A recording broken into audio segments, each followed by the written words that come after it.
So now that our sides together, we're going to move on to doing our front and back stretchers here. So we got a little bit of a complex thing to do here because what we're trying to do is create stretchers that are going flat across like that, in that orientation. And so the only real trick here is my mortiser is designed to have pieces move through lengthwise, not widthwise. So it's going to be, so that means that every time I want to make another cut or I want to move the bit over, I'm going to have to move the entire fence over.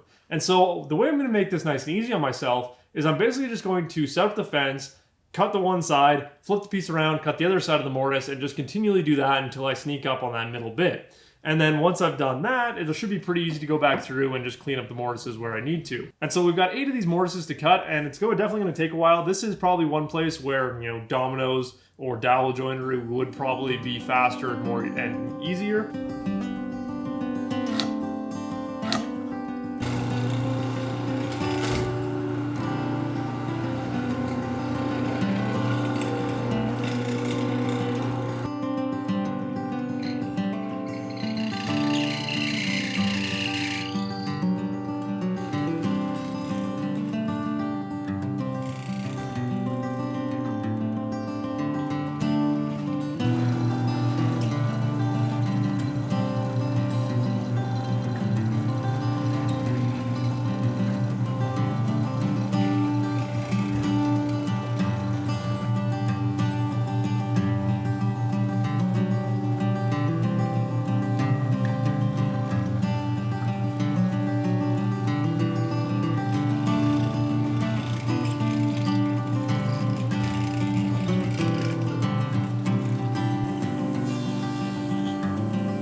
Alright guys, so we've made really good progress on the dresser here. So you can see we've got everything together now. It's all freestanding. It's great. I haven't stopped to talk nearly as much as I probably should have because I don't quite know how the flow of these videos are going.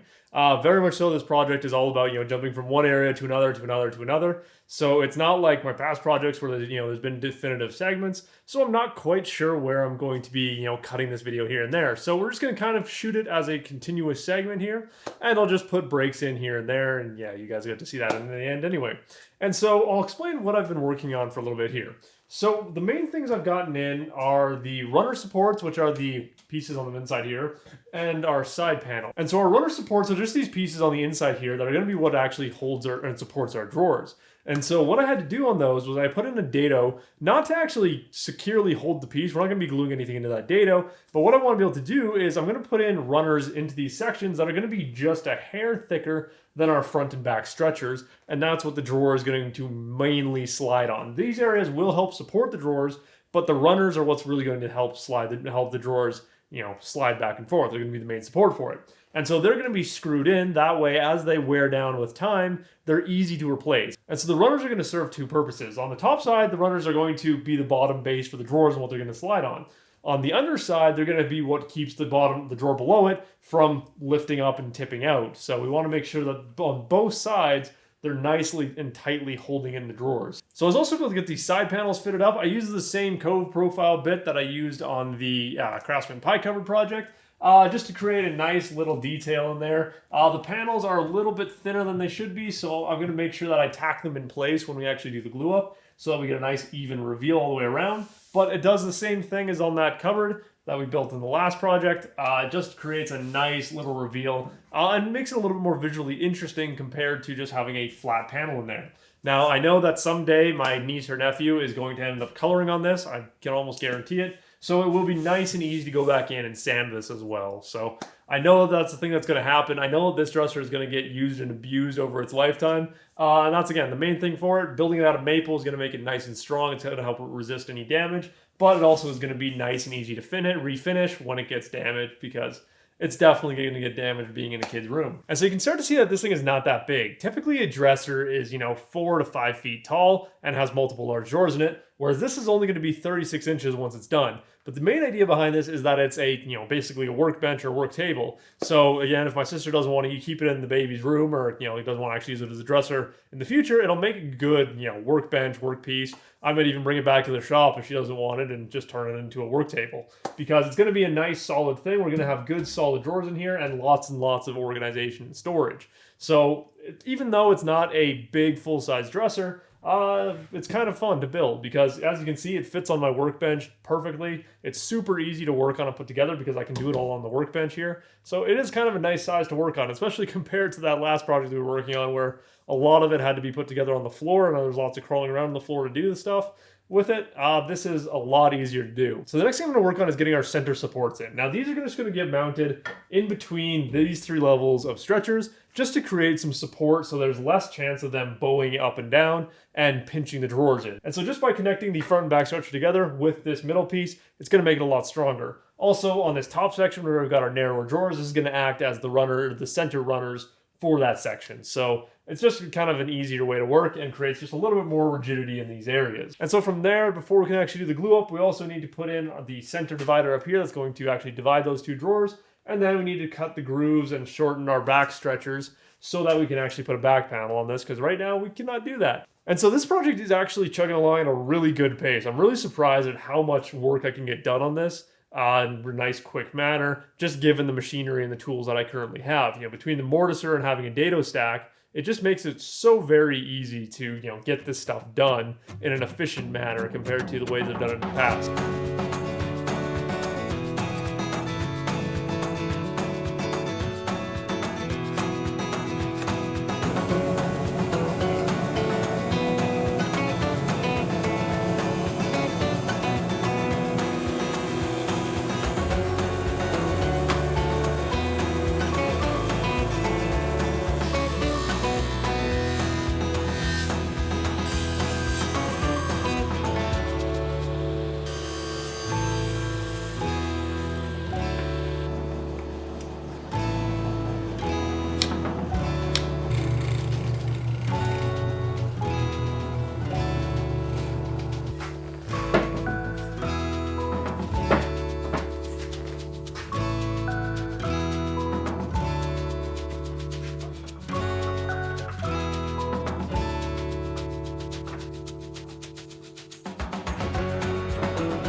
Alright guys, so we got the whole thing together now. Everything is holding in a nice dry fit, and we're looking really good. So I've got all of our center dividers in here, our top divider for between the drawers up there, the side panels, everything is fully mounted in. The only structural thing that we're still missing is obviously our runners, which I mentioned before. We're going to be putting in after this is all glued up so we can actually get them a nice precision fit. And so now what I need to go and do before I can actually do the glue up on this is I need to go through and finish everything. I'm just going to go through, do a blanket finishing of this thing. And so the goal now is to go through and create our offsets and differences. And so on the back side here, I didn't explain this very well in the video, so I figured I'd give it another go here. What I've done is I went through and I cut a rabbet into the top and bottom stretchers here that's 1/4 of an inch deep. Then I also took 1/4 of an inch off of all of our back stretchers. This way, when we take a flat piece like this planing stop I have here, we can rest it on the bottom one, and you can see here that it goes nice and flush all the way up. So when we put on our back panel, which we're going to do it the exact same as I did on the pie cupboard, I'm just going to do a whole bunch of little slats on here, and I'm just going to put some screws into these stretchers. So it'll be a nice strong back panel. And again, I explained this in that video, but again, the reason we're putting so many screws in here is especially on this, when we're putting drawers in and out, when the drawer hits the back, you want to make sure that that back panel is going to hold in nice and strong.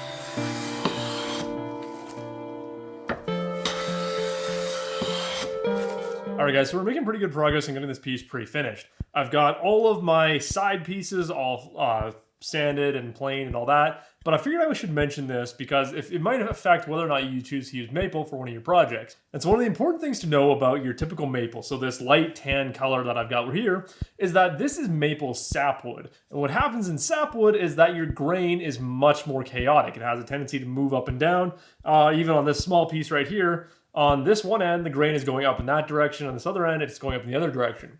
So it can be very hard to hand plane pieces like this. Now, I've chosen to do the majority of this with a hand plane because I just find it a lot easier and more enjoyable than sanding.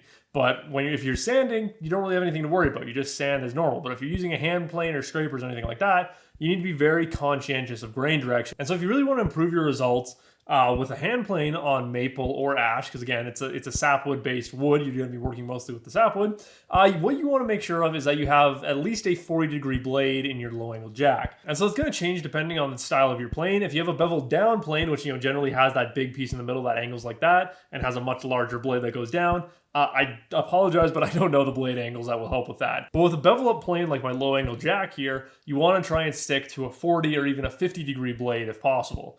That will just give you the best result. That way, if you do cross over the grain, you start going against the grain when you're planing, it's going to give you a much better result. Also, it really matters at this point that your blade is sharp. And so one of the reasons I like using a hand plane for my finishing is because I find it's very accurate compared to sanding. And so it really shows on a piece like this where I have everything here started at the same depth. So all three of these pieces started at the exact same thickness, or started with the same reference surface of this outside face. But what I want is for them to have staggered differences in thickness. So the outside of the leg here is thickness number 1. It's our furthermost thickness, our most outside thickness. Then on the edge of this leg, there's a bevel that is, maybe a 1/16 of an inch wide and just knocks that corner down a little bit. We then need to take the thickness of this piece up here down to match the bottom of that bevel so that that piece isn't sticking up over that bevel and looks really stupid. So then that piece needs to be thickness down to just be under that bevel, which is exactly what I've done here with the hand plane. Then this last piece, the inner vertical that's holding our panel, then needs to have the same thing happen to it because this piece also has a bevel right there and it just needs to be resting just under that bevel. Then this has bevels on it. So it's just a matter of accuracy in my opinion. Again, it depends on the piece that you're doing. If you're doing something where you just have flat panels, sand all the way you want, do whatever you want, it's not hard. But if you're doing stuff like this where you really need to be accurate and just hone down these edges, a hand plane is probably the best method possible. And so the two side panels are the only thing that I don't hand plane in a project like this. Just because, again, because they're made with maple and the grain is very chaotic through them, it makes it nearly impossible to properly hand plane these. And so I started on one of these with the 50-degree blade in my low angle jack, and I was still getting a decent amount of tear out. Again, around these knots where you're going to end up getting a lot of tear out anyway, so I just decided to go and sand it. And so one of the main benefits of sanding is that grain direction doesn't matter. You can the random orbit sander just spins in circles and slowly removes material until it's smooth. So sanding a book match panel like this is generally the way to go. You can then finish it up with some scraping if you want to get it to the same surface finish as the rest of your pieces to match that hand plane look, because a scraper will give a very similar look to a hand plane.